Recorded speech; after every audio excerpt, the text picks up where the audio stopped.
Assalamualaikum warahmatullahi wabarakatuh. Hamdan wa syukran lillah. Allahumma shalli wa sallim ala sayyidina Muhammadin nabiyina Muhammadin ibni Abdillah. Allahumma shalli wa sallim ala nabiyina Muhammadin. Alhamdulillah. Puji dan puji syukur marilah kita panjatkan kehadirat Allah Subhanahu wa taala atas berkat limpah rahmatnya, nikmat kesehatan, kesempatan sehingga kita bisa hadir di tempat ini untuk senantiasa mendekatkan diri kepada Allah Subhanahu wa taala. Mudah-mudahan hadirnya kita di tempat ini dicatat oleh Allah sebagai amal saleh kita semua. Amin. Keduanya salawat beriring salam yang kita sanjungkan, curahkan kepada Nabi Muhammad Rasulullah SAW yang kita dalam beribadah, berakidah dan bermuamalah. Semoga kita semua diakui sebagai umatnya dan kelak akan mendapatkan syafaatnya. Amin ya rabbal alamin. Melanjutkan kajian di tempatnya Tehani, waktu itu Ustaz Komar sudah menyampaikan ada fikih puasa. Fikih puasa terdiri dari syarat wajib puasa, syarat sah puasa, syarat sahnya puasa, terus sunnah puasa yang membatalkan puasa dan yang membatalkan puasa, terus kemudian sunnah puasa. Itu kayaknya 5 hari itu bagaimana? Saya sedikit saja menyampaikan tentang nikmat puasa. Puasa ibadah yang kita lakukan sebulan penuh di bulan Ramadan, kurang lebih 29 sampai 30 hari, adalah cara Allah untuk mentarbiah setiap jiwa kita menjadi jiwa yang lapang, jiwa yang bertakwa. Sesuai dengan firman Allah dalam surat Al-Baqarah ayat 183, A'udzu billahi minasyaitonir rajim. Ya ayyuhalladzina amanu kutiba 'alaikumus syamu kama kutiba 'alal ladzina min qablikum la'allakum tattaqun. Ya.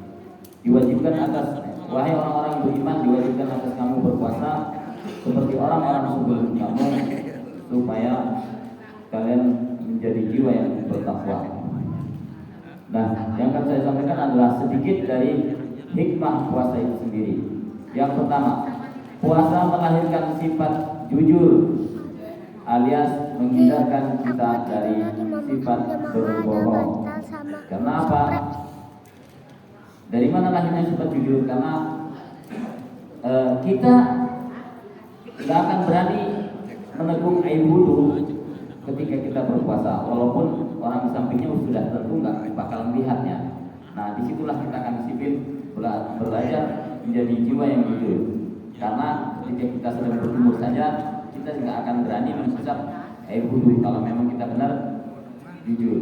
Kenapa bisa merasa jujur dan tidak berani melakukan pelanggaran dari puasa atau melakukan sesuatu yang membatalkan puasa? Karena kita merasa diawasi oleh Allah. Nah, sifat jujur ini akan lahir ketika puasa ini kita laksanakan dengan benar-benar mencari keridhaan Allah. Itu hikmah puasa yang pertama, yaitu melahirkan sifat jujur. Yang kedua, ini waktunya kami dibatasi hanya 5 menit. Jadi kalau boleh lebih nanti sudah mau istirahatkan. Yang kedua adalah melahirkan sifat rendah hati. Dari manakah sifat rendah hati ini akan lahir? Kita tentunya akan berpikir kurang baru tos bahawe lulus kawas kieu. Belum minum, belum makan, hanya sampai zuhur aja sudah lulus kayak gini. Gimana kok bersifat sombong? Gimana kok bisa sombong? Padahal kita belum makan hanya 1 hari, tapi sudah ngerasa tidak berdaya. Tapi kadang-kadang kalau lagi kesel sama orang, kita sombong seakan-akan kita punya kekuatan yang sekeras batu atau sekokoh gunung ya. Kalau gimana sama orang, padahal giliran kena puasa nggak kena air minum, nggak kena makanan 1 hari.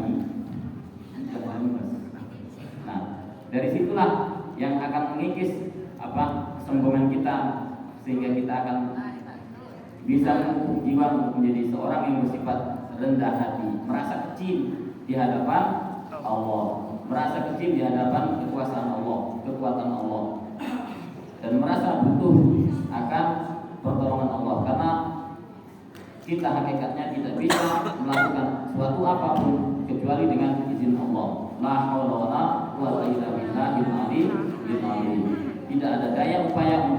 terhindar dari suatu musibah ataupun keburukan kecuali dengan pertolongan Allah, dengan pertolongan Allah. Itu yang ketiga. Yang kedua. Terus hikmah puasa yang ketiga akan melahirkan kepekaan sosial ataupun kepedulian terhadap orang lain.